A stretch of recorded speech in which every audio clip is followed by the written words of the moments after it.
자, 우리가 또 트럼프의 영향력에 가시권 안에 들어온 증시이기 때문에요. 그에 따른 방향성 잡는 게 무엇보다 중요할 것 같습니다. 자, 그렇다면 종가를 30분 정도 앞두고요. 우리 시장 어떤 흐름들 보여주고 있는지 저와 함께 히트맵 살펴보시면서요. 종가 흐름들 체크해 보시겠습니다.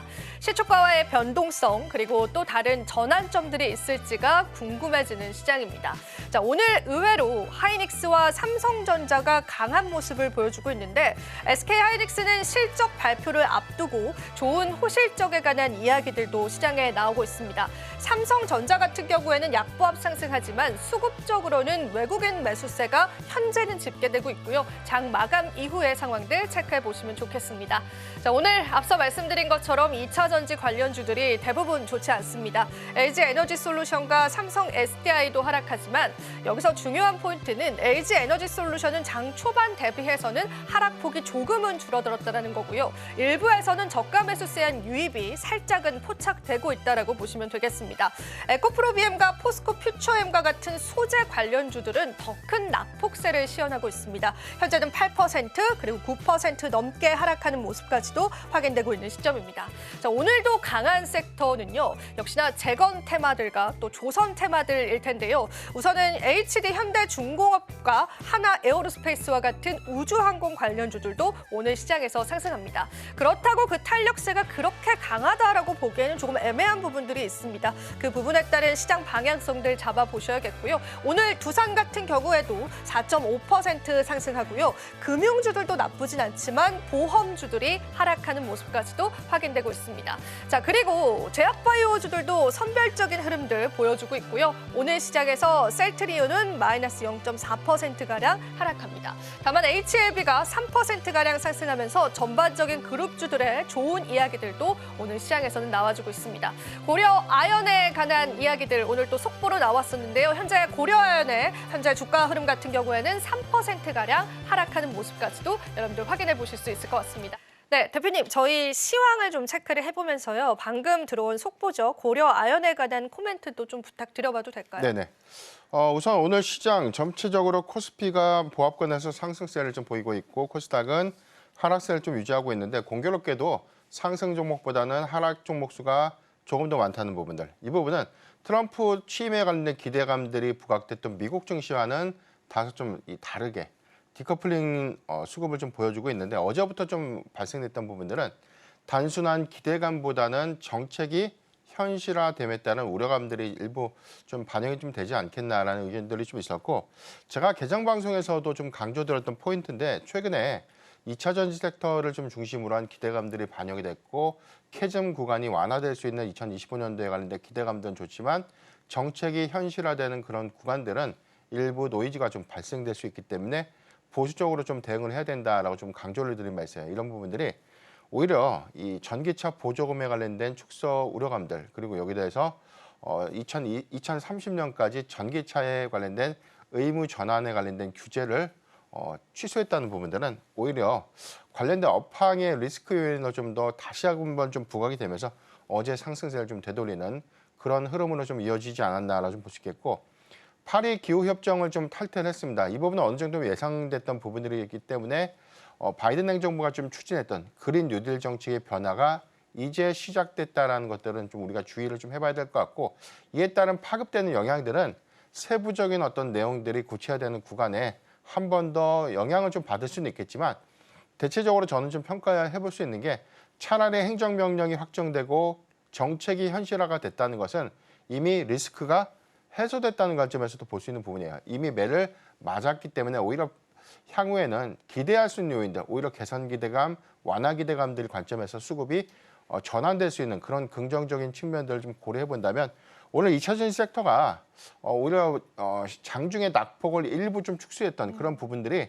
사실 그러한 기대감들을 좀 일부 반영시키고 있는 것이 아닌가라고 좀 고려해 볼 수 있겠고 두 번째는 최근에 이 환율이 어제 이어서 오늘도 약간 약세를 좀 보이고 있죠. 환율이 1,439.3원, 지금 1,450원대를 좀 하회했어요. 이제 환율 기조에서는 아직까지 명확하게 우리가 안정화 단계에서 좀 바라볼 수 있는 뷰는 아니지만 전체적으로 트럼프 취임에 관련된 환율의 상방 부담이 완화될 수 있는 그런 기대감들을 좀 주목을 해봐야 될 것 같고 이런 구간들이 오히려 중장기간쯤에서는 외인의 수급 유입을 좀 더 긍정적으로 좀 볼 수 있는 다만 최근에 3거래일간 이 코스닥 그리고 코스피와 코스닥 양시장 모두에서 외인의 매도세가 좀 나오고 있는 부분들은 일단 트럼프 정책에 관련된 우려감들이 소폭 좀 수급을 좀 경계시키는 그런 부담 요인으로 좀 작용했다라고 볼 수 있겠고 마지막으로 좀 강조드리고 싶은 포인트가 증시 혜택금이 감소되고 있는 부분입니다. 지금 1월 초까지만 하더라도 50조 원 중반, 그래서 한 55조, 56조까지 좀 상승했던 증시 혜택금이 다시금 최근을 기준해서는 51조 2천억대로 좀 내려갔다는 점이에요. 이 부분은 중기적 관점에서 증시 혜택금들이 살아나지 못한다면 지수의 상방을 오히려 좀 제한시킬 수 있는 그런 부분들이기 때문에 전체적인 어떤 증시 혜택금의 증가와 더불어서 외인 수급의 방향성을 좀 전환하는 그런 포인트들을 우리가 좀 눈여겨볼 필요가 있지 않을까라고 좀 판단해 보겠습니다. 네, 우리가 긴 명절을 앞두고 또 예탁금적인 측면에서의 좀 줄어듦도 있는 것 같고요. 그런데 여기서 또 저희가 중요한 포인트로 삼아봐야 될 거는 2차 전지주들이 낙폭을 그래도 좀 축소해 갔다라는 겁니다. 이 충격들이 어디까지 이어질지가 조금 중요한 포인트가 될 것 같은데요. 2차 전지주들이 동반 하락을 하니까 지수 자체도 크게 또 상승이 나오지 않는 모습까지도 확인이 됩니다. 자, 앞서도 말씀드렸지만 저희가 또 고려 아연 쪽에 관한 단독 기사를 알려드렸습니다. 서울경제신문에 속보로 뜬 기사였는데 지금 고려 아연이 급락을 실시간으로 보여주고 있습니다. 대표님, 이 부분에 관한 이야기를 나눠봐야 될 것 같은데 영풍과 MBK 측이 가처분 신청을 한 것을 법원이 인용을 했다라는 소식입니다. 이게 과연 주가의 악재로 작용되는 이유가 어떤 건지 조금 더 자세히 알아볼 수 있을까요? 네, 앵커님께서 설명한 그대로예요. 지금 법원이 영풍과 MBK 파트너스가 제기했던 회사 측에 좀 다소 최 회장 측에 좀 다소 유리했던 집중 투표제 도입을 전제로 했던 의안 상정을 그동안 좀 반대 의사를 좀 표명했고 해당해서 법원에 해당되는 안건이 상정돼서는 안 됩니다라고 좀 법원에 좀 제기를 한 거죠. 이 부분을 법원이 인용했다, 즉 수락을 했다는 뜻인데 그렇다면 지금 집중 투표제 도입은 사실상 물거품이 좀 된 셈이고 이에 따라서 MBK 파트너스 영풍의 관점에서는 오히려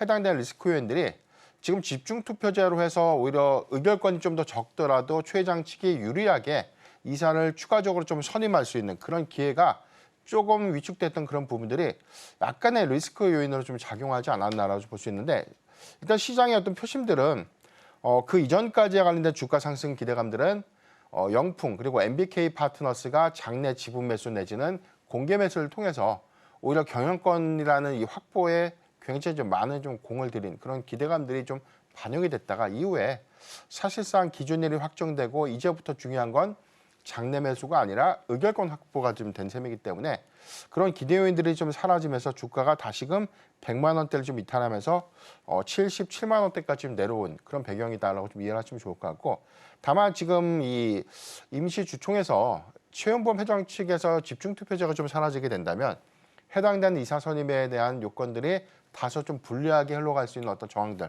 이런 부분들이 일부 주가에 좀 반영되고 있는 측면들이 아닌가라고 볼 수 있는데 시장에서는 사실 뭐 MBK 파트너스가 인수를 해야 좋다, 기존 경영진이 인수를 해야 좋다 그러니까 이런 관점들보다는 주가에 부양될 수 있는 쪽이 더 좋은 것이겠죠. 그런 관점에서 해석을 좀 해봐야 될 것 같고 일단 기대요인 관점에서는 뭐 241선이 지금 한 67만 원 구간으로 좀 보여지고 있는데 해당에서에 대한 낙폭들이 확대된다면 241선의 터치 이후에 오히려 하락갭들이 좀 더 커질 수 있는 그런 부분들 우리가 우려를 좀 해봐야 되겠지만 임총에서 해당되는 안건 상정에 관련된 리스크, 뭐 대체적인 어떤 경영권 분쟁에 관련된 방어를 사측이 좀 잘 해낸다면 다시금 또 3월 말 정기 주주총회에서에 대한 경영권 분쟁이 조금 더 이어질 수 있는 그런 부분들 때문에 반등의 시그널도 우리가 좀 예상을 해볼 수 있겠지만 일단 고점 대비에 대한 낙폭이 좀 큰 부분이기 때문에 저는 신규적 관점은 현재는 좀 리스크하지 않나. 그래서 향후에 임시 주총 결과를 보고 난 이후에 향후에 경영권 분쟁에 관련된 장기화 기대 내지는 여기에 관련된 추가적인 매수세, 장내 매수 같은 것들이 좀 더 결정이 되면서 주가 좀 반등할 수 있는 그런 부분이라면 트레이딩 관점으로 접근은 좀 가능하지 않을까라고 좀 판단해 보겠습니다. 지금 바로 구독을 눌러보세요.